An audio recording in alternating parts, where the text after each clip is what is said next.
Kuil Hatshepsut di Deir el-Bahari dibina terus di hadapan tebing gunung.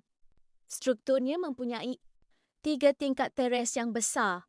Setiap tingkat dihubungkan dengan laluan dan tangga panjang. Tetapi yang paling menarik, reka bentuk kuil ini mengikuti bentuk tebing di belakangnya, bangunan dan gunung. Kelihatan seperti satu struktur. Arkitek Mesir Purba menggunakan lanskap semula jadi sebagai sebahagian daripada reka bentuk kuil. Di setiap teres, terdapat halaman dan barisan tiang. Dindingnya pula dihiasi dengan relief yang menggambarkan pemerintahan Hatshepsut.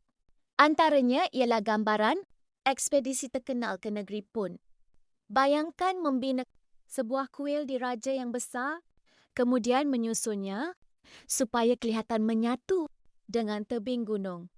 Jika anda suka fakta sejarah macam ni, subscribe kami sebab setiap hari kami upload fakta sejarah dan misteri dunia.